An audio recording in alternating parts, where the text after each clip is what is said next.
This is to show. Yeah. We have I'll share deliberately my slides. selected, you see, deliberately from west, from east, from north and south, so that we have wealth of experience from Pan India, and hence the label is Pan India Experience. Very nice. Yeah, yeah, we can see. Okay, so my talk is Brahmastra of Brolucizumab, which was very clearly delineated in the previous talk and the discussion which we had. That we feel that the visual outcomes, predictability, and the Q12 interval and the excellent anatomical outcomes are all making this drug a very favorite drug of people who are using it. So this is my first case of what I call as a PED which got fatter and then flatter. So this is my highest number of injections I've given in one patient. That's 5 injections of Paginax over 10-month follow-up, which I have. This is my first patient. She was a 64-year-old lady with an occult large PED with a CNVM, which was looking all features of IPCV. The past intervention she received was 24 ranibizumabs, 5 aflibercept. We switched her from ranibizumab to aflibercept. Then she was the first brolucizumab she got on 30th October 20. And then second a month later, we'll see why. Third after 3 months, which was I felt as a mistake. The fourth after 4 months, because of the second wave, she was very scared to come out. And the fifth we gave at the ideal time, spot on at 2.5 months. We'll show you the case. So this is how the story starts in 2018, where there was a PED with a double layer sign there. And then it flattened beautifully with 2 action picks. I said, wow, we are like, it's done. Like, this will do well with a third injection. But how these people are so resistant, these pigment epithelial detachments with sub-RP fluid, it came back with hyper reflective foci. And it again flattened, but, it didn't really go very much away. And the hyper reflective foci, as you can see, increased here. And they came subretinally also with a ring all around the PED and a serosanguinous, sort of detachment. So this is how it became. It became broader. And so that's when we decided to give a first brolucizumab. And we had a real wow effect on day 1, which was my price slide. And you could see that the HRFs had moved, because the dramatic reduction had moved subfoveally, here from the edge of the PED. And then again at 1 week, it flattened better. There was even a, foveal contour, which was seen here. It looked good. But then on day 15, I don't know, she had this response, which was like very rare. I've seen in only one patient where this PED became fat, there was the fattest when it became. And we know that PEDs are the most difficult nuts to crack in AMD, and PED is present in almost 50 to 80% of our patients. And even three monthly injections of various VEGF injections reduce it only by 25%. So it's very difficult to treat PEDs, which we are all aware of. So we gave a second injection at 1 month, and we again got a good response. It almost 100 microns reduced, by day 10, and the vision improved to 618. It started, at 636, 624 partial, and so the reduction in the PED also reflects in the vision improvement. This was the best vision of 612, N12, which we had post second injection. So I said, let me extend, to 3 months. The PED has really become like the fluid has just become a sliver of fluid here. But then I made a mistake. I think the sweet spot for a PED I feel is maximum 2.5 months is what I realized in this few of my cases with Paginax which I've done. So you can see here again we had a large bump which came up because of my delay at 10 weeks of the second injection. So we immediately gave her the third injection, and again we got a flattish and good response. And at 4 months, again, there was a recurrence. And when we gave the fourth injection, this delay was due to the second wave, which the patient came, because I had decided to give her at 2.5 months. But then again, we got a good response. You can see here, at day 10, the vision again comes back in these patients, and the scotoma does go, So the fifth Paginax we gave at 2.5 months. When she came for a follow-up, I said, we are going to take you and give you now. I don't want to wait for it to come back. And this is how the response was. Like one of the best responses I got, here. You could see just this sliver of fluid here. And the vision is come back to 618, I would say, not back to 612, So this is a treatment naive patient which I had, I got brave after a few of my experiences of my cases. She was a 55-year-old young lady who came with metamorphopsia in one of her eyes. And she had a typical type 3 CNVM with a RAP lesion. And we suggested to her brolucizumab, and she responded very well. Then she traveled to Jaipur because she underwent to actually clinical depression because she was young and she developed this CNVM, and she received 2 more injections elsewhere of Pagenex. One of my colleagues gave it to her, and she's still doing well with these injections. So I'll just share with you how it started.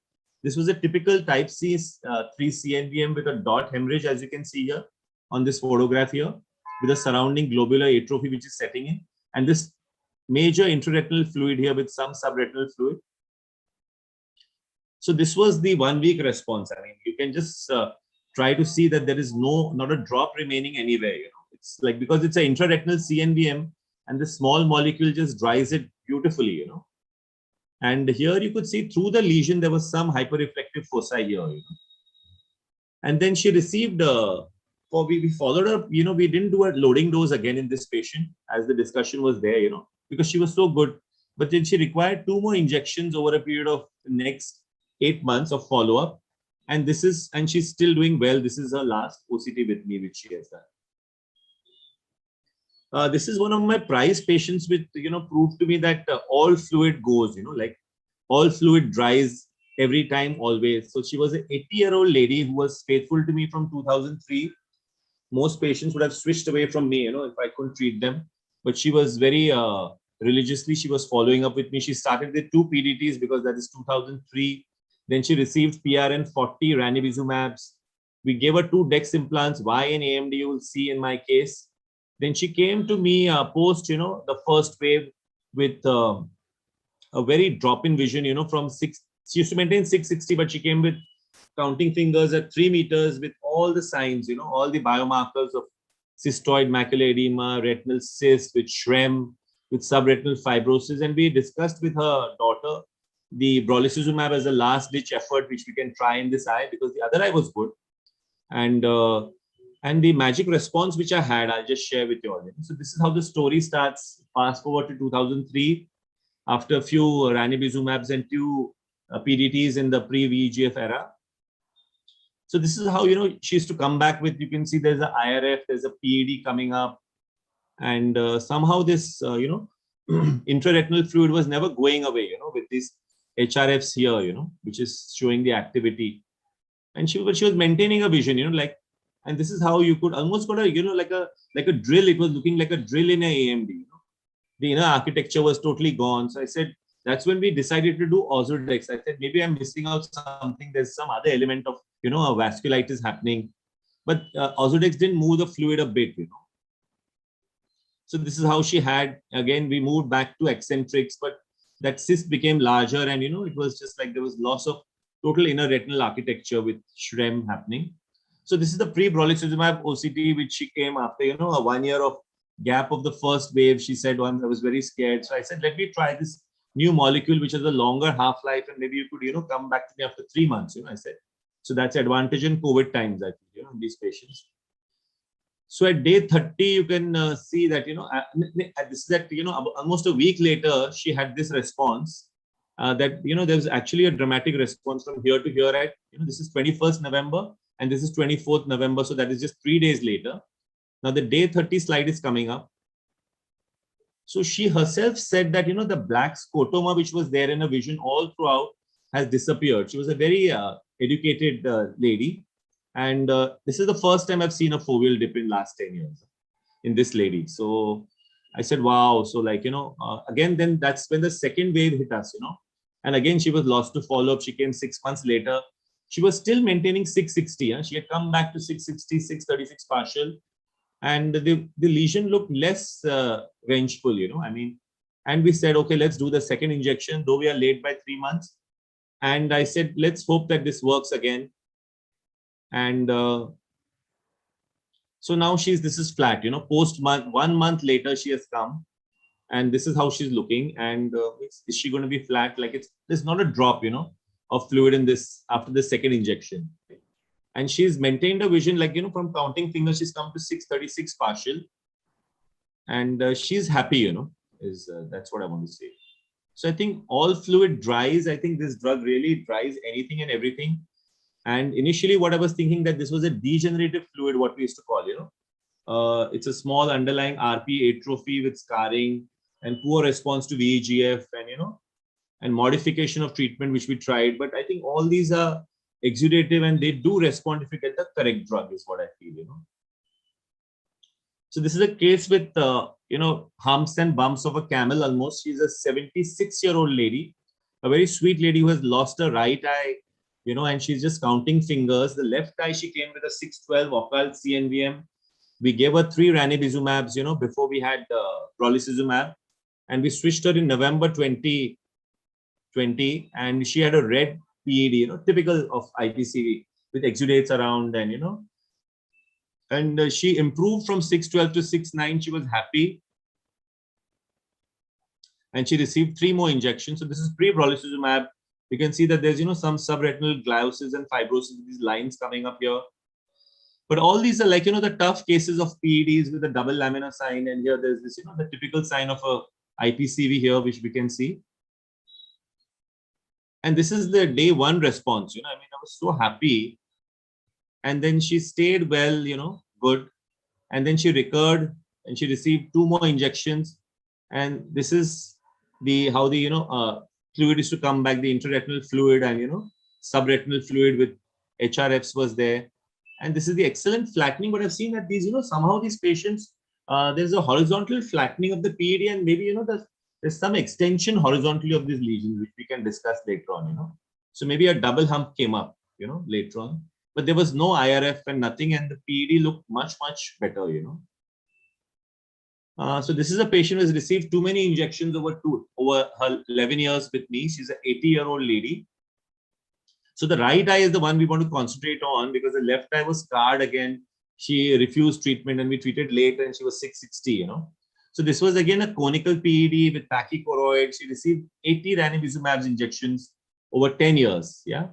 And post-lockdown, again, she didn't come for 9 months, and her vision dropped to 660 in both eyes, with, again, reactivation of the lesion. And she received 1 brolucizumab, then 2nd, and then 3rd. We'll just show you all what happened. So this is the story when it was there, like, how it is to come. This small subretinal sliver of fluid was to keep coming with this conical finger-shaped PED, which you can see, it responded every time to eccentrics, it flattened beautifully. She was 612. She could read her books, As she got older over the last 11 years, it kept recurring, and then it came back flat again. Always responded beautifully. And this is the pre-brolucizumab OCT. You can see, she has fluid in all the compartments. She has PED scarring lines, and, IRF has come. But look at the pachychoroid here, these large choroidal vessels you can see here on this. So this is the COVID effect, I call, in all my patients whom I saw.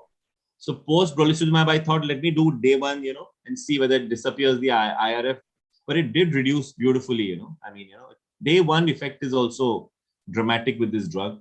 Day 15, she's dry. She's bone dry, actually. And I thought, wow, again, it's worked well. The vision has come back. But unfortunately, she, so we did the left eye also, which developed a new PED, as you can see, to the old lesion, which was scarred. And we did left eye also, and left eye also did well, The PED did flatten in this eye. So 3 months later, she comes back with this large hemorrhage, a subretinal hemorrhage, which was at the macula, and sub-RPE hemorrhage, So we did intravitreal gas. We did SF6 with Paginex in her case, and kept her prone. And again, she, luckily the blood moved away from fovea. She was really a lucky patient. And this is how the fundus looked. You can see the extensive hemorrhage, but we could move it away from the fovea. And at 1 month, again, a vision came to 636. She was not very happy. She couldn't read with that eye. This was the only eye which was reading. You can see that the hemorrhage has moved here, away from the fovea, here and here. And so 1 more injection we gave her. We said, let's do it, and again, she came with this massive bleed. This was the 2nd massive bleed she had. So I think these chronic patients whom we are retreating over so many years, somehow this CNVM, the vessels tend to get mature. We have these mature vessels which tend to, rip and bleed in these patients and lead to a massive hemorrhage. So this is one, I saw her one day on slit lamp, and this is not the extensive cells. This is just a single cell which she had, which I did on OCT here. And this is one more cell here. So she had a mild reaction with responded just to topical steroids. but she was a case with complications of hemorrhage and everything else. So this is just one take-home message which I feel like it dries well. Even the PED mountains are humbled. Not necessary to load, especially in these COVID times. It's a good option we can give our patients. Fewer injections makes it safer. Lesser chance of complications which we are worried about.